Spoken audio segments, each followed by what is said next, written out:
Hello, it is May 30th. I'm Greg Farrar, and this is my COVID-19 Trends live stream. Okay, a little harried getting here on time this time. Sorry I was 20 seconds late or whatever it was, but so it goes. Sometimes one's daughter simply has to buy a hat at Target. Oh, wait. All right. That's not product placement, by the way. Superstar YouTuber though I am not currently advocating any particular retail chain. COVID-19 cases by country. Let's go. After that, we'll do states of the United States and then counties of California. It's been a few days this time. I had my schedule was just really full yesterday and I couldn't cram this in. Normally I would have done one yesterday.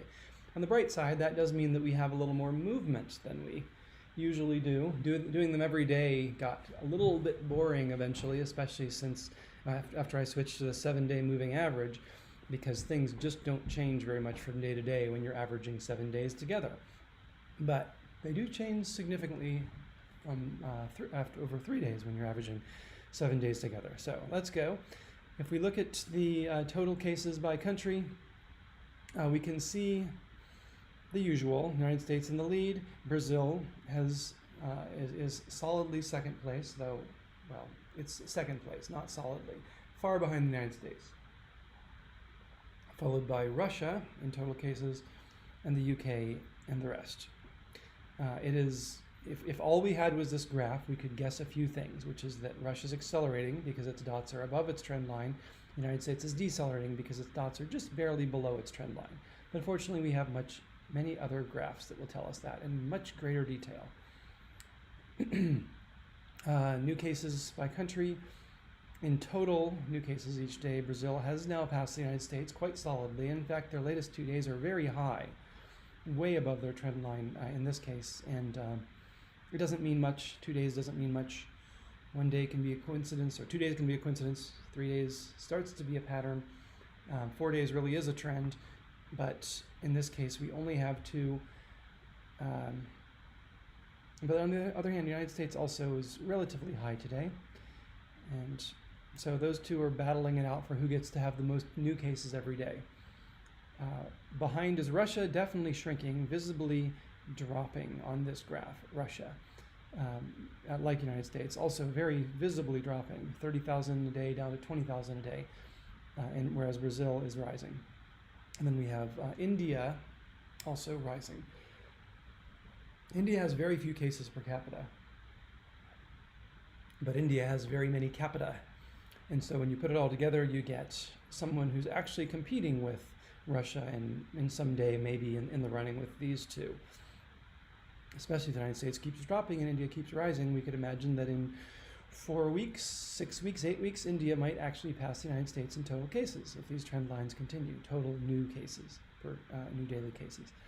But I do prefer my per capita graph. I have a fun little analysis I did.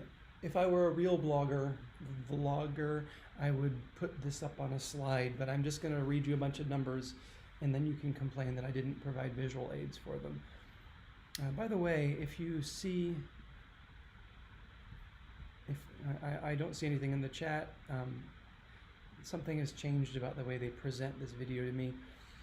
If you type in the chat, I will probably see it. I usually do. I've got my chat window is off to the side, and I sometimes wonder if there have been chat messages that have come that I've never even seen, but it's there. It should be sort of somewhere I can see it. So if you have questions, let me know. So one of my purposes here, my original purpose was to say, look, the United States isn't going straight up exponentially.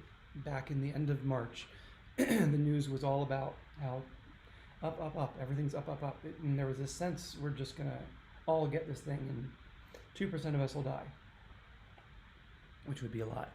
4 million people or something, or 6 million people, 7 million people, a lot. And so originally I started this to say, look, when you look at the second derivative, when you look at this, the rate of change of the daily, then you start to see that the United States is slowing down. And so it doesn't look like it's going to keep going up forever. It's dropping on the rope chart that I'll show you later, as I always do.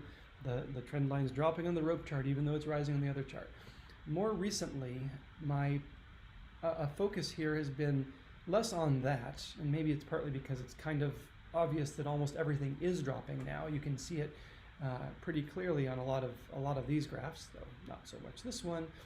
But my focus has been more on let's get some perspective about, for instance, it really all started when California, which if you talk to Californians, some of them anyway, you'd think the place is a radioactive wasteland.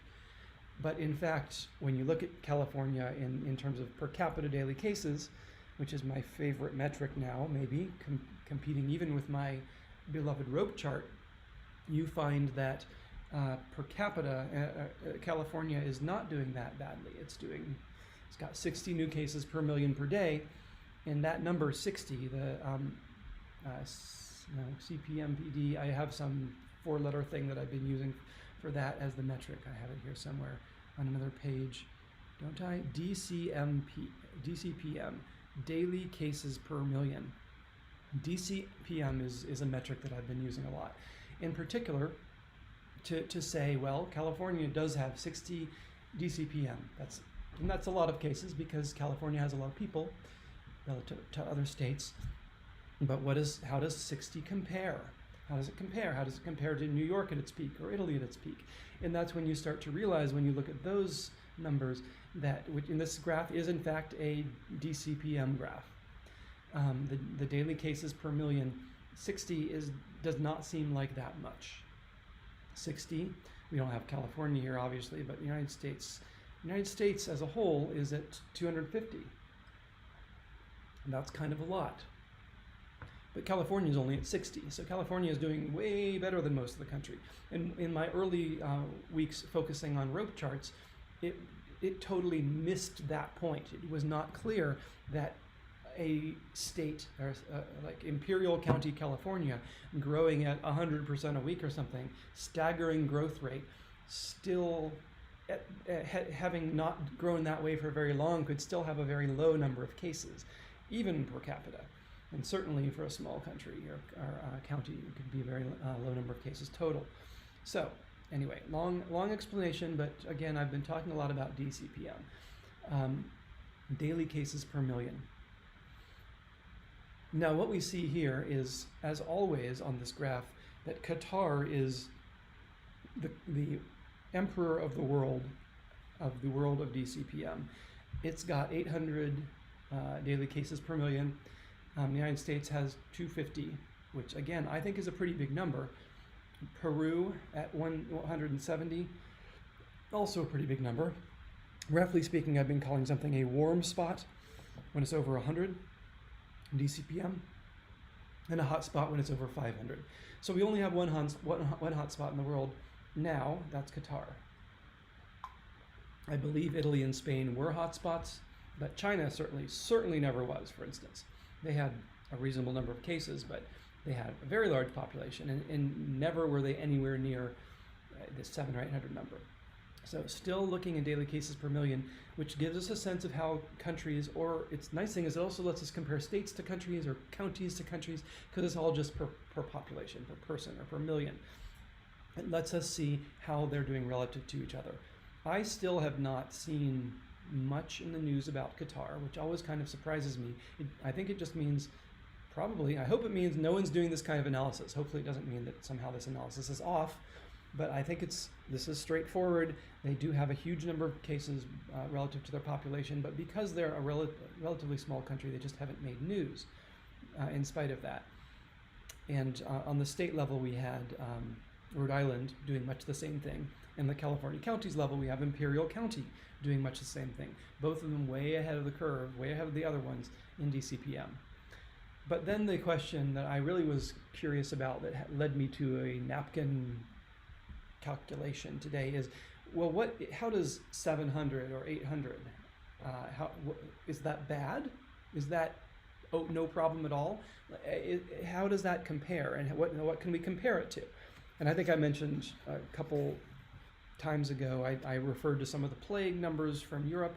Those were enormously destructive, and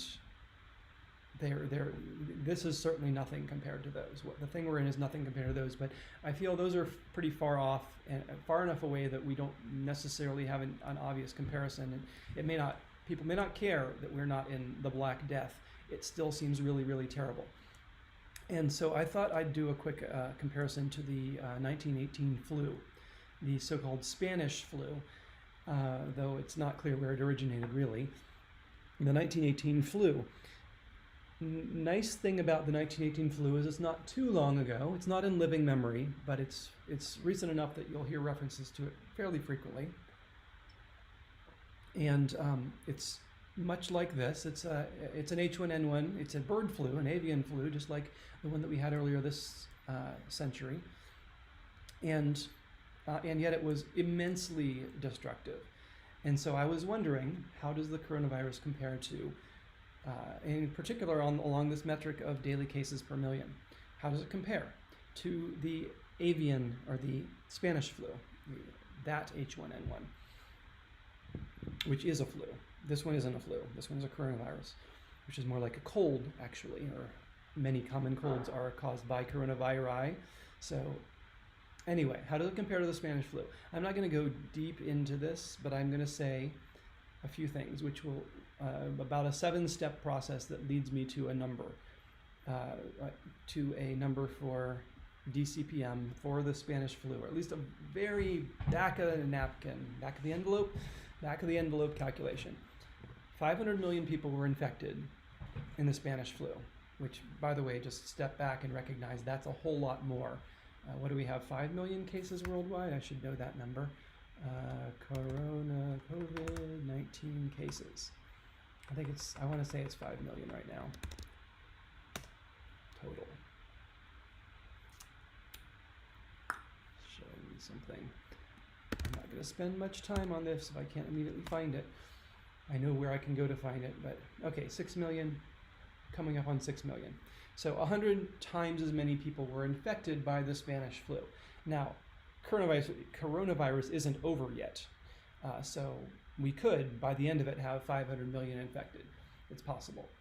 But again, I prefer the numbers per capita anyway. 500 million is a much bigger number in 1918. That was the world population at 1.5 billion. That means that about a third of the population of the world was infected by the Spanish flu in 1918, and it was a 15-month period that it passed over the world. It did come in multiple waves, and it did hit the United States, but 500 million were infected. We don't really know. There's a lot of guesswork in the Spanish flu thing. Even with coronavirus, there's a lot of guesswork, but really, when it comes to the Spanish flu, speculation about how many were infected. So 500 million infected, 33% of the world infected. Over 15 months, that means 2.2% per month were infected, which means 0.073% every day were infected on average over that 15-month period. Now, if you see problems in the analysis, let me know, because this is, again, I'm trying to take a quick shot at this, so I'm not sure that this is entirely correct, but seems reasonable to me. 33% of the world is infected, 500 million out of 1.5 billion. That's 2.2% per month infected. That's 0.073% per day infected. And what that comes out to, 0.073% per day infected, is 730 per million per day infected by the Spanish flu. And so now we kind of have an apples to apples. Spanish flu, on average, and I'll get into how significant those two words are in a minute, on average, the Spanish flu had a DCPM of 730. So this means that, for instance, Qatar right now has just passed the average I can't even remember my own acronym. DCPM, daily cases per million, Spanish flu has just passed the average DCPM of, rather, Qatar has passed the average DCPM of the Spanish flu. So that means whatever it means, but it really doesn't mean too much, because we know, for instance, that it was certainly not true that the same number of people were affected every day of that 5-month period. It came in waves, so there were some periods that had much higher infection rates and some periods where it disappeared entirely.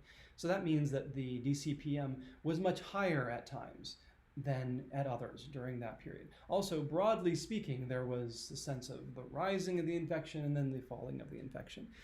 If we were to very roughly estimate it as a straight line up to the middle of the 15-month period and a straight line down from there, that would roughly double the peak DCPM. And we'd say about 1,500 was the highest number worldwide of cases we were seeing. I guarantee it was higher than that, because there surely were spikes that were more than just the straight linear, but just very wildly guessing at it, 1,500 DCPM might have been the world's peak for the Spanish flu. But that, as we've seen and as we see in this graph before us, the world's peak is much lower than the most extreme country's peak. In order to have a world peak of 1,500, which again is probably much an underestimate, there must have been some countries above 1,500 and some below 1,500. That's how averages work. You have some above and some below. Unless every single country was exactly at 1,500, the average wouldn't be 1,500 unless there were some above and some below. And in fact, we see in the top 25, we see a factor. I'm afraid I don't have the average DCPM for the world. I should try to come up with that next time right now. But we see that the most extreme at 800 is, I think Sweden is going to be a pretty low one. No, it's not that low. Whereas something like France has DCPM of 4 right now. But then again, at its peak, it was higher.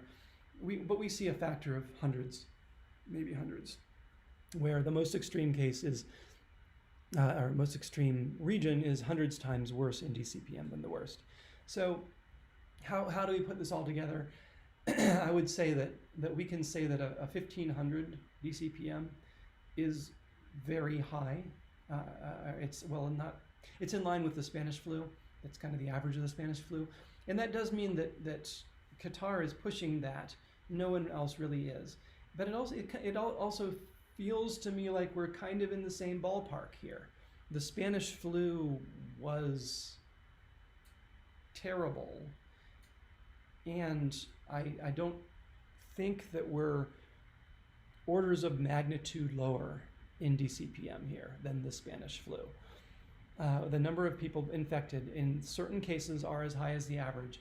And really, seeing the line down here at 100 might mean that we're maybe on average 15 times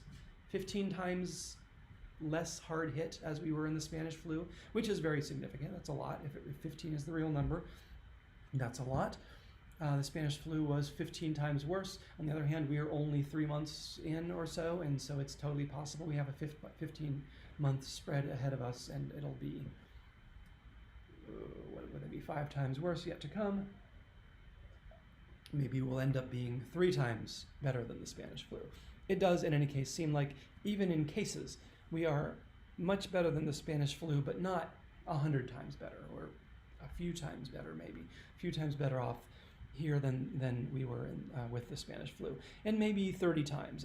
It's really hard to say. But when we look at numbers like 100 here for individual countries, those are a 15th probably of the peak of the Spanish flu. And that was the peak of the whole world, so they're probably 100th the worst countries, worst outliers of the Spanish flu. So anyway, put it all together. I wasn't sure what I'd come up with the DCPM of the Spanish flu. I thought maybe it would end up being, actually my first calculation when I forgot to convert a percent gave me a number 100 times higher. It said, oh, the Spanish flu was 80,000 DCPM. And I said, that's about kind of what I was thinking. Maybe this one is 1,000 times less worse or better than the Spanish flu, but that was wrong. That was my intuition, is that this is way better than the Spanish flu, when in fact it's just way better than the Spanish flu. So I think we will see. We'll see in the months to come whether we ever get close to those infection numbers. We'd have to infect a third of the world to match the Spanish flu in the end, and we're not doing that. We're seeing maybe 5%. So there's another rough estimate. We might get 5% of the world here. So factor of 6. That said, and I'm obviously just going to, I'm probably got another 5 minutes at least talking about this, so I may not do a lot of graphs today. It's a different format. That said, the infection rate is only one part of it. I'd say arguably what matters are the deaths. There's a lot of damage other than deaths, economic damage and damage to overworked healthcare systems and so on, but deaths are something that people really, really care about, and that's one of the numbers that they bring out when they talk about the Spanish flu. And another way, so just in raw infection rate, we're probably headed for something like 6 times better than the Spanish flu, maybe 15, maybe more. But the Spanish flu also had a mortality rate of 2.5%. So out of every 100 people who got it, 2.5 died. Or maybe out of 1,000 people who got it, 25 died. Latest CDC guess is 0.4%. So more than 5 times lower here, number that die. So that really is another 5 times multiplier. Even if we got as many people as the Spanish flu, we wouldn't have as many people die as in the Spanish flu because the mortality rate is lower. But why is the mortality rate lower? Well, it was, and by the way, there have been estimates. I saw other estimates of the Spanish flu that put the mortality rate at 10%. I've heard it estimated that about 50 million people died in the Spanish flu.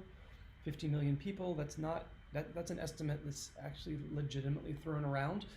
And seems to be somewhat respectable. Another estimate is 17 million, but if it's a 50 million number, then that would be a 10% mortality if 500 million people got it. So 10% mortality rate, then we're talking 20-fold fewer deaths from COVID-19. In the case of the Spanish flu, I really should have made visual aids. I'm gonna wrap this up and go on. Maybe actually we'll make a few slides next time I do something like this again. But the last thing I want to say is that the reason, probably, we don't really know why the Spanish flu was so deadly. And again, it's nothing to the Black Death, which killed 50 to 60% of people that it infected.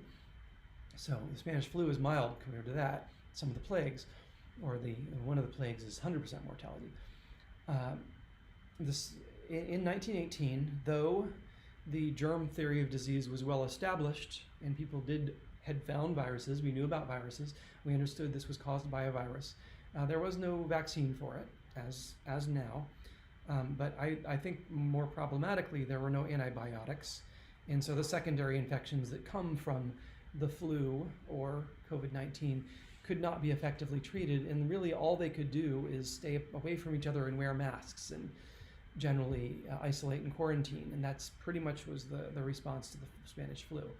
And by the way, there's some story going around that we've never had to wear masks before, and again, I'm not taking a position on whether we should wear masks. I think the science is neutral on that at this point. It's undetermined, but it is untrue that we haven't had to wear masks. In 1918, Spanish flu resulted in widespread mask laws. There are pictures of it all over the place. People wearing masks. They were terrible masks. They were made of gauze or cheesecloth or something, but they were masks. Okay, so I think that probably bacterial secondary infections were a major cause of and we didn't have antivirals like we have either. We don't have good treatments yet, but we keep throwing things at it like remdesivir or whatever that's called. Or some of the more speculative drugs, and some of them may actually work, and we didn't have those in 1918. So maybe that's why it was more deadly, or maybe the disease itself is just more deadly. But anyway, when you take I'll just say 6 times difference in how many people are likely to get infected by COVID-19, again, my evidence so far has shown we've peaked generally, and we're dropping. Central South America, maybe not so much, but I think they also are peaking and will be dropping. I don't think we're going to see massive runaway growth this wave. And it's anybody's guess whether there will be a major second wave, but I can't imagine it'll be as bad as the first because we'll have much better health services and support for it. And the third wave will have a vaccine. So sixfold, just because there are fewer people infected now. And I also think our technology has really helped us and control the infection in a way that we couldn't with the Spanish flu. And also the impact of World War I and people in trenches in military hospitals and so on cannot be overstated in the extreme spread of the Spanish flu. And we don't fortunately have a world war going on right now or anything like one. So sixfold there, and then maybe another 5-10-fold due to the reduced death rate suggests we can see 30, 50, 100 times fewer deaths from this than we saw from the Spanish flu. So there's a long-winded comparison of COVID-19 and the Spanish flu with an emphasis on how many infections we have compared to how much they had and how many deaths we can expect. And the news is this ain't no Spanish flu. It could become one, though the mortality rate will never reach the Spanish flu level. I think I can say that with certainty. We're never going to see 2.5% mortality from COVID-19. But we could potentially infect the entire planet if things go just terribly. And then maybe we'd have as many deaths as from the Spanish flu. Probably still not. Anyway, we now have this new number that I'll probably trot out now and then that say the Spanish flu's average, let me find my acronym again, DCPM was 1,500. And again, that was the total world average, so that's a very low number. Individual countries were much higher, I'm sure, in the Spanish flu. But just to give us some sort of a benchmark, if one of these countries hits 1,500, we can say, wow, that's really bad. That's as bad as the Spanish flu was worldwide. And Qatar seems to be trying, and there's no reason they couldn't succeed at it. So we'll keep watching Qatar. They're just going up and up and up, and they're already halfway to that benchmark, and they're already above the benchmark I've been using, which is 500 to call something a hot spot.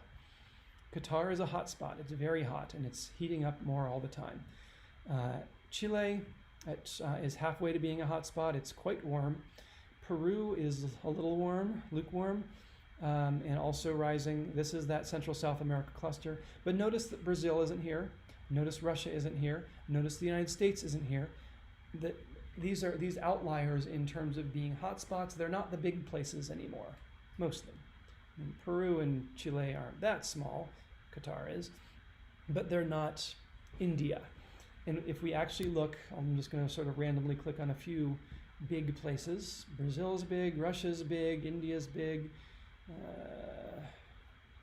Mexico's kind of big. We get only one hot spot among the big ones. That is Brazil. Brazil is a hot spot. It has a couple bad days, or a warm spot, I mean. At 120, it's just barely bust through to the point where we can say per capita, Brazil is actually really in a pretty bad place. 100 DCPM. Whoops. I just flipped myself away from my own screen. You probably can't tell because I'm only sharing the window. There's my screen back. But Brazil is the only problem spot we have right now, the only warm spot we have among the big countries. India is down at this tiny little 6. It's nothing compared to its population. It has very few cases. Mexico, quite small at 26. Those are both still rising, so we can at least worry that they might rise to be 100 or 1,000 someday, but they're certainly nowhere near there now. Russia, which had a kind of unfortunate trend for a while there, is now dropping, and it's at 60, like the United States, 60 and dropping. The United States and Russia agree on something for a change. Their trend lines are aligned. But Brazil is the only large country that actually has a problem right now. The rest are the other ones that do have problems are Peru and Chile and Qatar, and especially in the case of Peru and Chile and Central South America as a whole, there's cause for concern, for sure. That's a hot spot, absolutely. I've been saying this for weeks. Central South America is the new upcoming hot spot. It's still hot, it's not dropping. I mean, we have one good point here for Chile, but that's just one data point. So I do think we have a lot of trouble ahead for Central South America. Will they ever get to 500? I guess we'll see. Could be. It's nothing in the trend line that says it's not going to get to 500, but it's only halfway there at this point. And Brazil has a long way to get to 500, having just crossed 100. And barring these 2 points, it's actually almost been looking like it was flattening out. All right, I'm more than halfway through my show now, so I'm just going to roar through the rest. I'll just say the rope chart is looking pretty good for the countries. Notice if I squint and turn my head sideways a little bit, I believe that these lines are pretty steadily trending downwards to the right. Almost all countries on this list are doing that. They're going down and to the right. Actually, you may see a mirrored version of me. I'm not sure. I'm pointing down and to the left when I do this, hoping that you're looking at me this way and it looks down and to the right to you. Maybe I'll look at it later and figure out that's true. But in any case, oh, by the way, I've lost my screen here, so I can't see any chat. No chat. That's good. All right, fine. So down and to the right, the countries are doing fairly well, but there is an important thing here, which if there's been one single line that's mattered to my whole series here, it's this 0 line. Countries above 0 on the rope chart are growing every day. That's bad. All these countries growing every day. They're above 0. Countries below 0 on the rope chart are shrinking every day in daily new cases. That's what I'm talking about. The growth or the shrinkage of daily new cases. So all these countries have it great, led by the UK. All these countries have it not so great, led by Chile. But the next order of analysis on that is, are they tilted downward or tilted upwards? So being above 0 is a problem, but the real problem is if you're above 0 and rising. And you can see there's no one here, with just a few exceptions. There are no countries here that are both above 0 and rising. We have this one here, Spain. Spain is alarming. I don't know what to make of Spain. They've done so well. They were certainly one of the first wave hotspots. And now they've steadily burst back above 0 and they're growing again. So this is a long enough trend to think it's very real. Something's going on in Spain. I was going to say something's going wrong in Spain, but it's possible they're just testing, and catching all the remainder. We never know whether rises in reported cases are underlying infection rate rises or rises in testing. And we know there's rises in testing, so some degree of this is due to rises in testing. But in spite of rises in testing across the world, almost all of these places are shrinking in daily new cases. Another very slight rise, Peru, that Central South America cluster, which is problematic. So if these trends continue, all these ones tilted downward, we will see in 4 weeks, maybe, all the countries will be shrinking. That would be nice. We'll watch, we'll find out. There are a few, this one, Ecuador, we ignore because there was some weird data a couple weeks ago that makes it all wonky.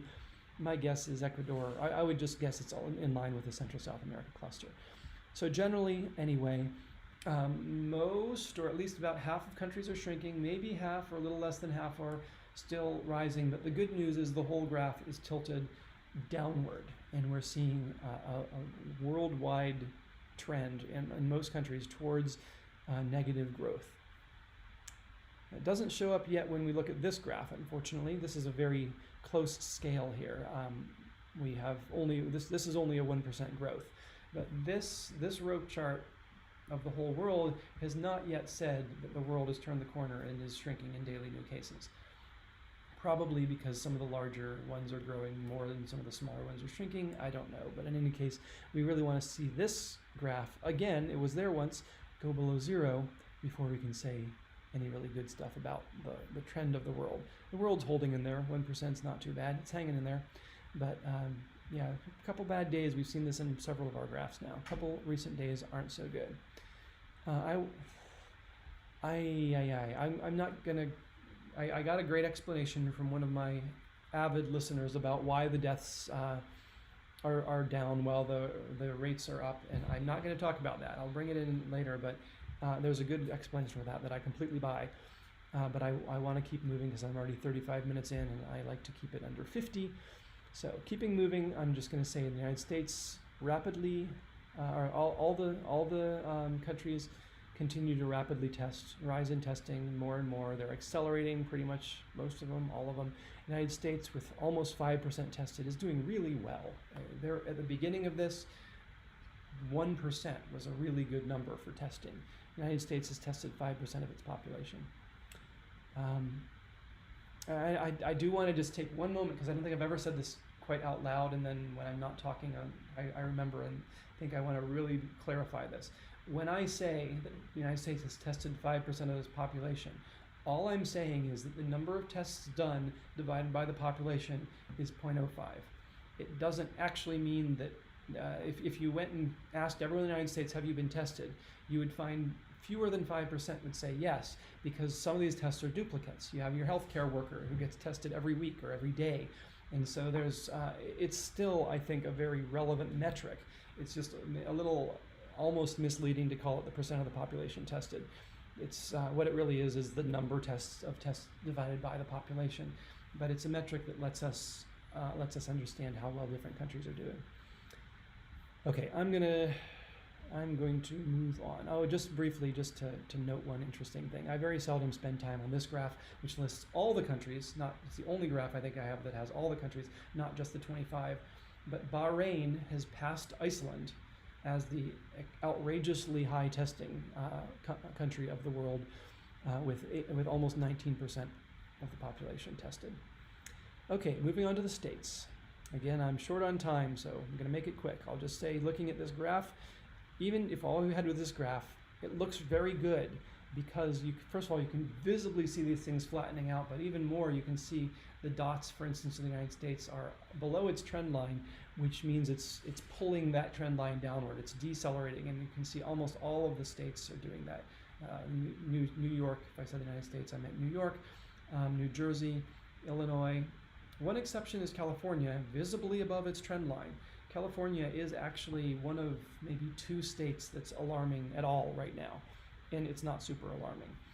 I will say about California, as I often like to, let's talk, oh, it's already pulled up here. I must have been looking at this earlier today. Let's talk DCPM, daily cases per million. Remember Qatar at 800. California is at 56. It seems to be dropping, or at least flat. Maybe it's rising. Actually, it is rising, I think. But it's very low, and it's not until until a state or a region gets to 100 that I even start to think they've got a problem. So, I mean, yes, they have a problem. Everyone has a problem, but California's problem is mild. It's not even, it has not risen to the level of a serious problem. Maybe I can put it that way. Compared with this graph where we see that, we had 400s and 300s, and actually, I wonder if I can get out of here for a minute.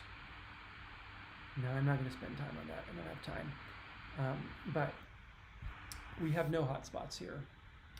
Nothing remotely like a 500 DCPM. But what we do have are some warm spots. Maryland, Illinois, Minnesota, which is warm and rising fairly quickly, and Iowa. Those are the warmest, the only warm spots really, those 4. Actually, there's a little green line in there, Virginia. Those 4 all looking pretty flat side to side, but with Minnesota and maybe, I can't tell if Maryland's rising or if Illinois is falling, but generally this is really just very good. We don't have any hot spots. We have very few warm spots, and those that are warm are not warming up. They're not cooling yet. And then, of course, it happens, we go through this so often, I don't even mention the really obvious feature of this graph, which is all the hot spots from weeks ago have just gone through the floor. They're not even warm anymore. They're sharply downward. New York, New Jersey, Massachusetts, Connecticut, New England has recovered sharply, and continues to do so. So, looking at the rope chart, this looks better, even better than the world. The rope chart is looking very good here to my eye. There's that all-important 0 line. States above the zero line, at the end of here on the right side of their line, are growing in new cases. States below are shrinking. And you can see we've got a lot of states shrinking, and there's also still this trend downward, especially for the shrinking ones, which is to say those that are shrinking are accelerating generally. We do have a very slightly problematic couple here with Alabama and California growing at 2% a day. 2% a day is a lot. It adds up, 600% a year plus 700% a year, 800% a year. It adds up. So we can't have this. If we have this, we have a serious problem in Alabama and California. However, there have been many times when we've seen 10 times this growth, especially 5 times this growth. The 10% growth is not unusual. And they've all done what Minnesota here did, where there was a period of high growth. Look, oh no, Minnesota's at 8%, and now it recovers. And so we have this regression to the mean happening where the ones that are farthest from that zero line get pulled back to it. When they're low, they get pulled up. When they're high, they get pulled down. So 2% is not a high percentage relative to the numbers we've been seeing as we've gone through these. But it definitely has to get better before we can say we've got anything like a recovery. And then there's a small cluster here of the states that are right around zero. And we've got the good ones, Michigan doing very well, Massachusetts, Connecticut, Illinois, New Jersey is kind of flattening out, but it's flattening out well below zero, which is good enough. Just as a flat line above the line is infinitely problematic if it goes on forever, a flat line below zero will make the thing go away if it goes on forever. If we can get and stay below zero, we're fine. Okay.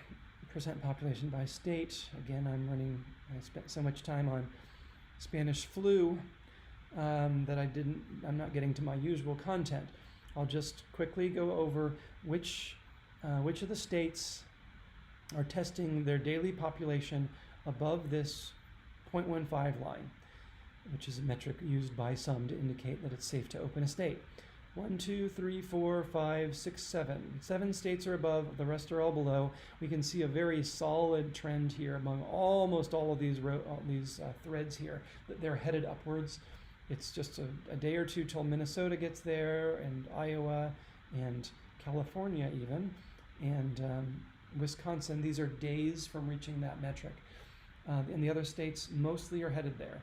We still have this weird thing with Washington apparently testing fewer and fewer people. That surprises me, though. They were wave 0 in some sense and didn't, or maybe first wave, and didn't have don't have that many cases anymore, but I would think they would just keep testing to look for cases. Percent positive numbers, another metric used to determine when a state or a region is in good shape. Below 10% roughly means it's in good shape. We have, just eyeball it, 1, 2, 3, 4, 5, 6, 7, 8, 9, 10, 11, 12. I think if we count Minnesota as having crossed 10, which it almost has, or even, especially if we count Louisiana, whose latest point is it? No, that's someone else. Georgia. Okay. We have about half the states meeting this metric now. And Louisiana, Minnesota, and Louisiana are rapidly approaching it. And everyone is headed there. Except, oddly, Minnesota. Oh no, never mind. Yeah, ignore that line. You can see the dots here. Minnesota is trending downward again. So all the states are heading in a good direction, and about half of them have met the metric of having less than 10% positive out of all the cases done in a day. Looking at California, Los Angeles is not looking good on this graph. See how high it is above its trend line. And Los Angeles, as always, has more cases than anyone else. Let's go on to the per capita just so we can get a sense of who's got it worst. As always, Imperial. So Imperial, I did finally actually catch an article by someone who had noticed this about Imperial. Imperial is across the Mexican border. It's in California, obviously, but across the Mexican border. And there's some state with some city with a hybrid name, might be Mexicali. It was something like that, which is right across. And apparently there's there's something really interesting happening in that dynamic. And one of the impressions I got from the article is that what happens is a whole bunch of people, U.S. citizens, are living across the Mexican border in Mexicali. I really should figure out that's what it's called, Mexicali. And yes, I believe that's right. I'm just going to keep calling it Mexicali anyway. A lot of U.S. citizens live in that region of Mexico, and when they get COVID, and again, Central South America is a hotspot of COVID, and so Mexico is certainly in there and has probably got it worse. I don't remember from the graph, but certainly got it worse than the United States, or at least got it worse than California, because again, California does not have it very bad. What we have is all the people from all the U.S. citizens from there cross back across the border when they need their health care, or at least when they get seriously ill. And so we see what might be happening here is that Imperial is kind of inheriting a whole section of Mexico, a small section, but a portion of Mexico into its numbers, and that inflates them a lot, especially since Mexico is part of the Central South America hotspot or upcoming hotspot. Whatever it is, certainly Imperial has a lot of cases per million. There are, as of today, they've crossed to officially become a hotspot by the Greg Farrar terminology of being over 500 in DCPM. They've just crossed there. Imperial is the only hotspot in California, the only one that's anywhere near a hotspot in California. But we do have these two warm spots in Kings County, which actually is looking a little better, I think, than it used to. I seem to remember it being split in the middle here between Los Angeles and Imperial, but Kings is looking better, but still a warm spot for sure, and Los Angeles, which is also just barely a warm spot at a little over 100. Recall, Qatar at 800, Spanish flu at maybe 1,500 and sometimes much higher. New York at 300, 400, 500, 500, 600. It's strange because when I look at these graphs now, it seems like it gets lower all the time. I think it's just because my old data is disappearing. But my memory says that New York was it was a hot spot in this definition, in the 500 plus range, 600 to 700. And Imperial is a hot spot in the same sense. All the other counties of California are doing okay. And there's, at least in the sense of not having a lot of cases. But if we had tremendous growth in California, we could start with relatively few cases and suddenly have a whole lot of cases. So in order to really be happy, we have to not just have few cases, which is what we have now, few cases from population perspective, but we also have to have a shrinking growth rate. And we have to have most of our counties shrinking. So do we have both of those checked? Well, sadly, not at all. Not at all do we have both of those checked. This row chart looks, I won't say terrible, because there's just this little wing of happiness down here. But almost all this is the zero line. Almost all the counties of California in the top 25 are growing. Some of them are growing very significantly. Well, Monterey is so small that it doesn't necessarily mean much that Monterey is growing. It could just be a short-term outlier. But, Imperial's small too, and it managed to become pretty hot. Monterey right now is the worst at almost a 10% daily growth rate, really atrocious. Sacramento, I think, more to be concerned about because of its size compared to Monterey, has an 8% growth rate, quite a significant large county. San Mateo, pretty large county, 6% growth rate, and all of these accelerating rapidly. Kern, Santa Clara, not so bad at 4%, but also accelerating. Alameda, just a lot of bad news in this county. If you looked at this graph alone, you'd move out of California, because this is just way worse than the world. We saw the world is generally trending downward in this graph, and the states generally trending downward, looking pretty good. California, not so. California, it does have these 7. San Francisco's doing great. Tulare, great. Solano, Santa Barbara. Kings, interesting. Remember I was saying in the first graph, wait, wasn't Kings a lot higher? Well, this is why it's not a lot higher anymore, is because it's shrinking by 3%, 3% a day, and the shrinkage is accelerating. So Kings seems to be pulling out of it quickly. Merced and San Diego. All of those, some of those quite significant counties, doing very well. But that's only 7 of them. The other 20, or the other 18 of the 25 are doing rather poorly. Sonoma seems to be recovering. You can see at least it has a downward trend line, but the others are looking, I'd say, bad. And some of them, in Monterey for whatever reason, are looking very bad. And you don't often see 10% growth rates. It's not unheard of. We've sometimes even seen 20, but that's really something. 10% daily growth rate. Every day, 10% more cases than the day before. Just to take a little of the bite out of that one, we will look briefly at how many cases that really is. With Monterey, I was hoping this was going to say something like 2. Wow, Monterey really does have it bad. Okay, so this, I mean, compared to the tens of thousands we have here and there, these aren't enormous numbers, but these are real numbers. 500 new cases every day in Monterey. 500 new cases. Santa Cruz, right next door to Monterey, last time I checked, had 2 new cases every day. And this is not adjusted by population, this is just the number of cases. So something kind of terrible is happening with Monterey and has been going on for a while, this is news. This is, I guess I've sort of been seeing this, but it hasn't popped to the forefront of my consciousness until right now. And Monterey is significant to me because Joby Aviation, which creates this, funds this podcast, or whatever we call this thing, live stream, has a location in Monterey. I am located right next to Monterey in Santa Cruz County. And in fact, Joby Aviation is funding the creation of a giant temporary hospital there. It was going to be a place where we made our planes. Joby Aviation makes electric flying taxis, by the way, one of the cooler companies that I've had the opportunity to work for. Electric flying taxis, people, they're coming.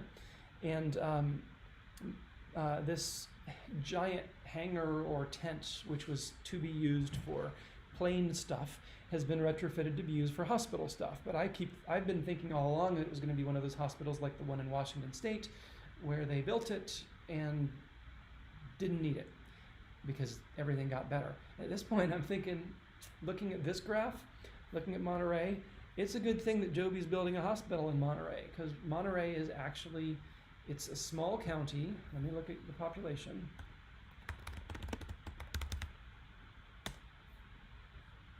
Not as small as Imperial, though. Almost 500,000 people. That's compared with, what is Los Angeles again?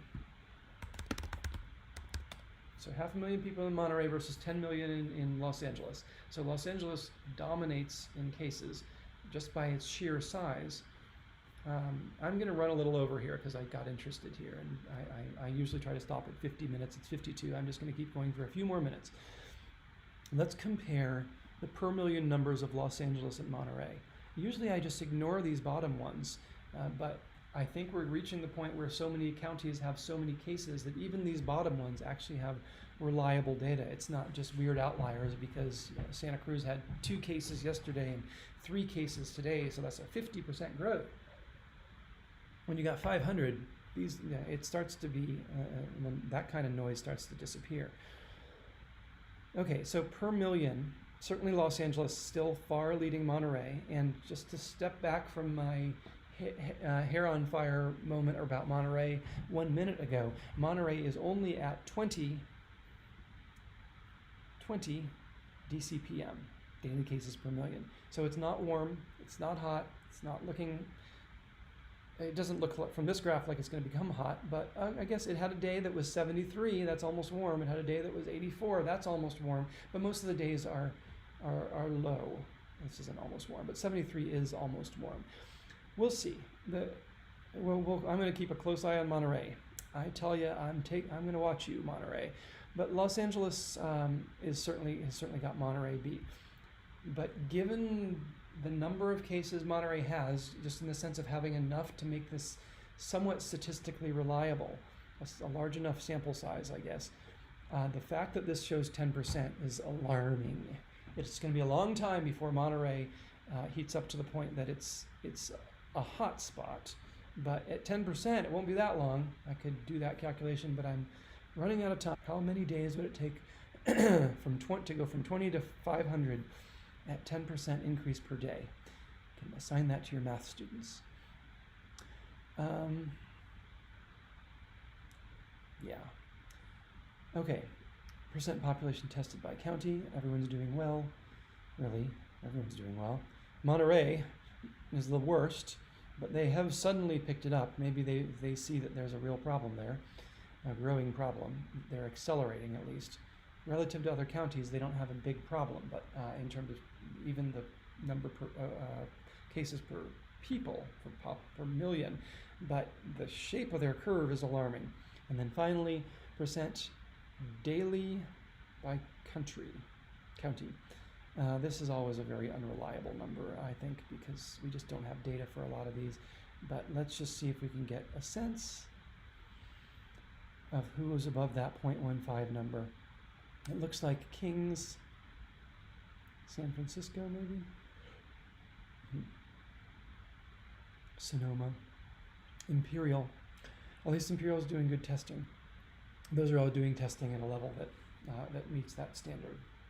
So, big picture, the states of the United States are looking really good in the rope chart. Actually, the big picture is there are very few hotspots. There are very few that are above 500 daily cases per million at any level of granularity, at the countries, the states, the counties. We do have the occasional Qatar, we do have the occasional Imperial County, but mostly everyone has not, this wave, whatever wave number it is, has not reached the levels of the first wave, where we were seeing hotspots. Central South America is a little concerning and could absolutely turn into one, into a whole bunch of hotspots, really.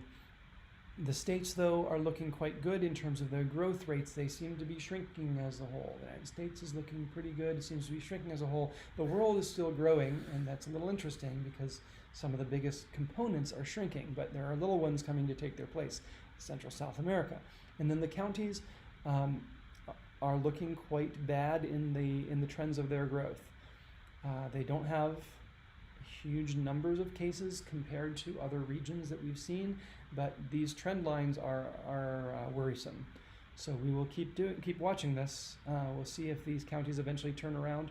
I'll just say, as I always do, this sort of a trend line can be caused by underlying infection rising, which is what we hope isn't the case, or it can be caused by more and more cases being caught by the increased testing, which we know is a factor in here. We just don't know how much. So it may be that testing will put a lid on all this and everything will turn downward again, but right now California is not looking so good. That's the news. I'm Greg Farrar. Thanks for listening and watching.